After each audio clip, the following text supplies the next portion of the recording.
ABK Matin, l'interview. C'est fou ce que le temps passe, Fifi, en compagnie de nos auditeurs. Je ne l'ai pas vu passer particulièrement et personnellement ce matin. Le docteur Jean-Marie Biada est votre invité ce matin. Bonjour, docteur Jean-Marie Biada. Alors, Fifi, bonjour. Bonjour à M. Olivier Bénat qui vient de partir. Aurélien Bonjour. Aurélien Bénat, bonjour à Didier pour qui signe son retour. Oui. Bonjour à nos centaines de millions d'auditeurs et un bonjour particulier au metteur en nom de cette émission. Lui, c'est Émile Tafokem. Vous avez bien voulu répondre à nos questions en dépit de votre congé professionnel et médiatique. Nous vous en remercions infiniment, docteur. Oui, Fifi, surtout que vous m'aviez annoncé que c'était la signature. Vous signez le retour. Tout le à retour fait. de Didier à l'antenne également. J'ai dit que non, il faudrait que je vienne faire partie de ceux qui seront pris dans le cadre de ce qu'on appelle la mise en place de la population pour Merci. accueillir la haute autorité qui arrive. Merci de Je tout suis cœur. content d'être là ce matin. La haute autorité également me charge de vous adresser ses remerciements les plus sincères. Lui pour le Ok. mot tasé, pour ce qui est du sujet que nous allons aborder ce matin, ministre des Finances a récemment séjourné à Londres en Angleterre.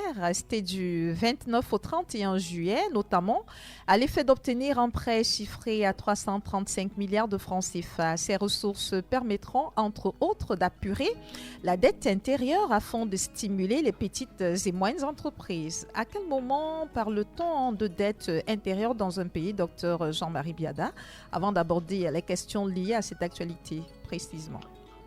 Alors, Fifi, la dette intérieure, en fait, renvoie à toutes les opérations d'achat de biens et de services réalisées sur le territoire national et, bien entendu, facturées en monnaie nationale, et lesquelles opérations n'ont pas été payées en cash. Oui.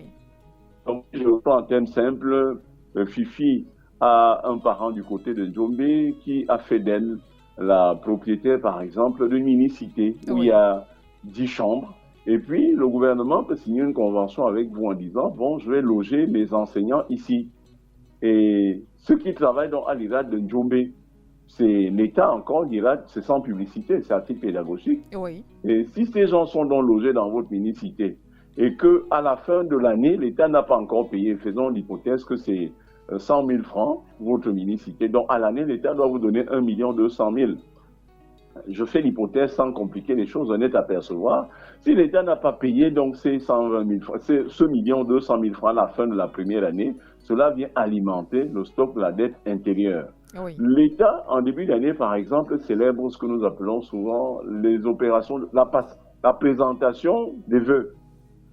Et à l'occasion, on donne à manger, on donne à boire aux gens, et le service traiteur qui a été requis donc pour cette cérémonie de présentation de vœux, s'il n'a pas été payé, généralement il n'est pas payé cash, Oui. cet argent va donc aller alimenter le stock de la dette intérieure. Surtout que si l'argent a déjà été débloqué et vous n'avez pas donné à ce pauvre traiteur, à la fin de l'année, vous n'avez plus une ligne sur laquelle vous pouvez appuyer pour sortir de l'argent et le payer. Et ça va donc alimenter le stock de la dette intérieure. Donc, s'il est à retenir, on devrait dire que la dette intérieure intervient à chaque fois que nous procédons à des opérations d'achat de biens et de services. Là, quand je dis nous, c'est l'État, c'est pas moi pris individuellement ou vous.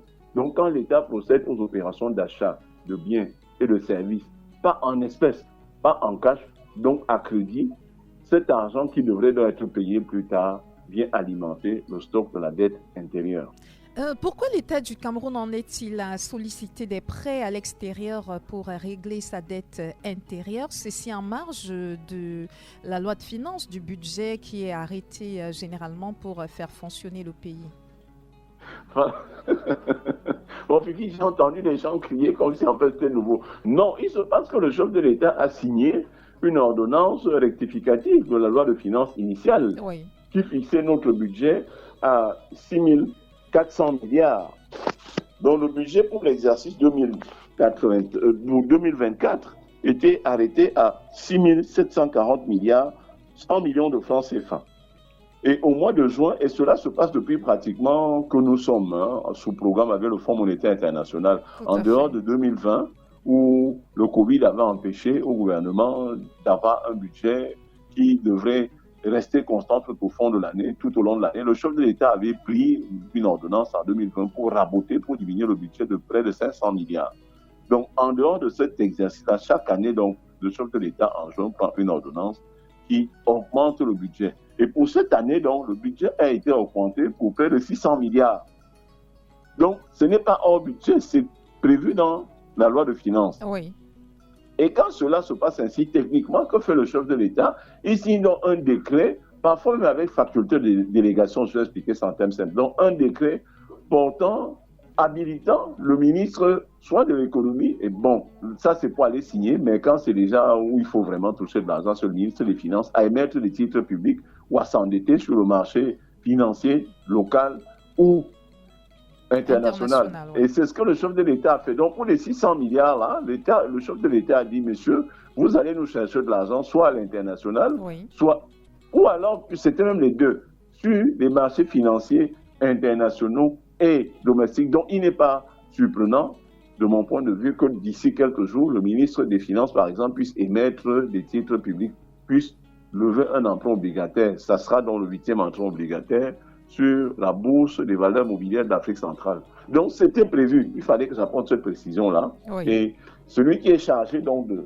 procéder à cette opération de recherche des financements, soit localement, soit à l'international, c'est le ministère des Finances. Et vous avez bien dit que le mois dernier, totalement à la fin, 29 juillet jusqu'au 31 juillet, il a fait un déplacement à Londres. Oui. Et là-bas, ils ont donc ce qu'ils appellent l'arrangeur. Et c'est Citi.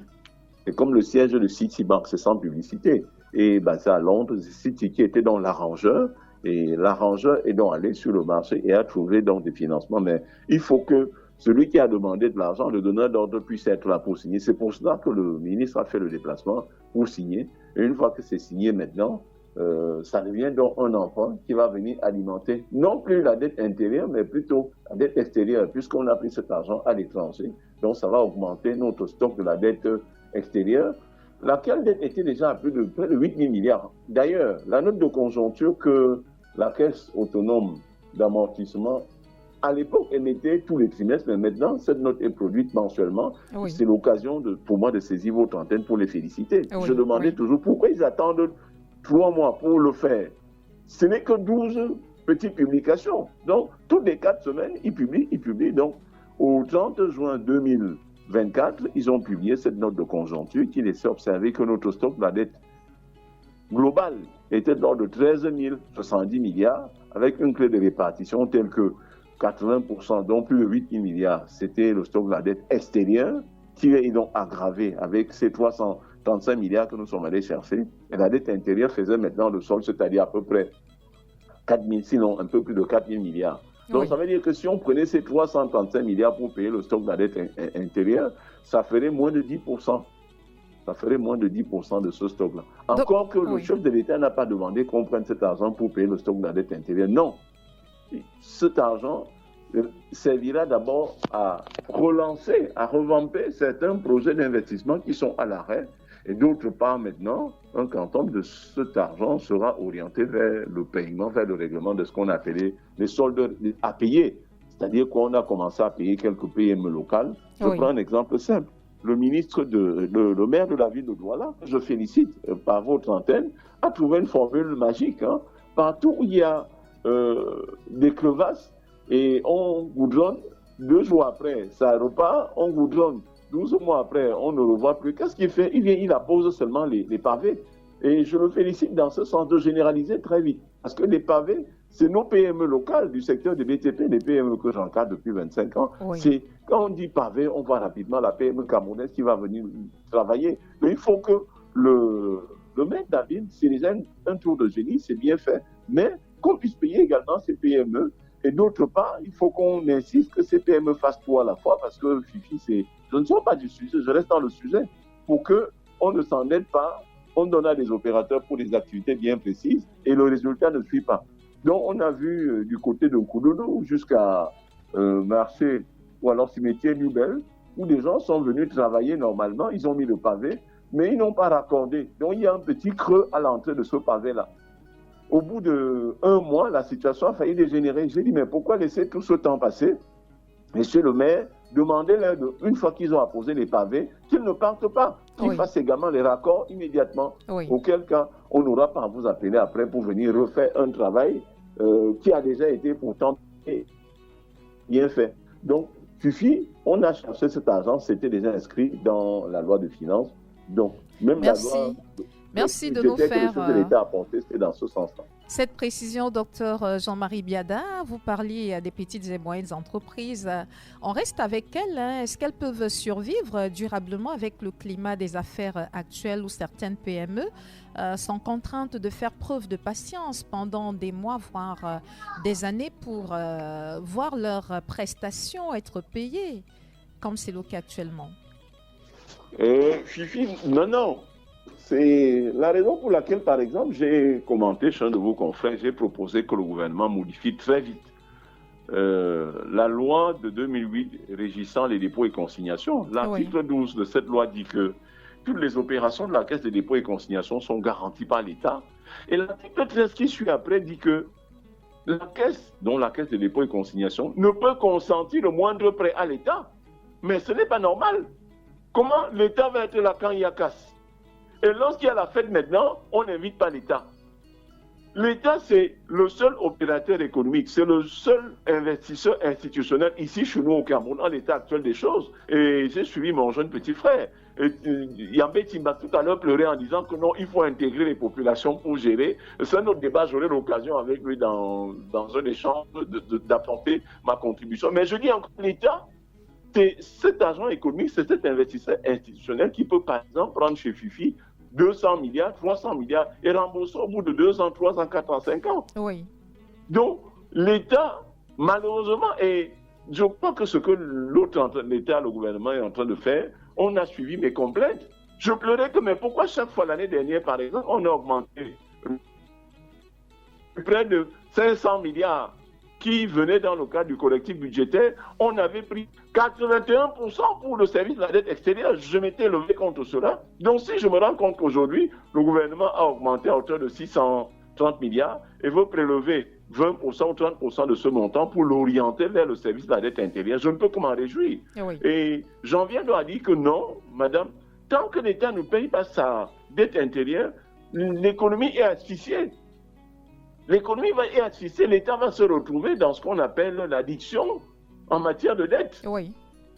C'est-à-dire quoi? L'État va s'endetter pour payer la dette. Mais c'est le cas actuellement. Comment est-ce qu'on fait, docteur Jean-Marie Biada, pour en sortir? Parce que c'est le cas actuellement. L'État est obligé de contracter de nouvelles dettes pour rembourser d'anciennes dettes et rebelote, c'est pratiquement le même scénario. À chaque fois, c'est la même chose qui revient. Comment est-ce qu'on fait? Est-ce qu'il est possible de sortir de ce modèle de fonctionnement finalement?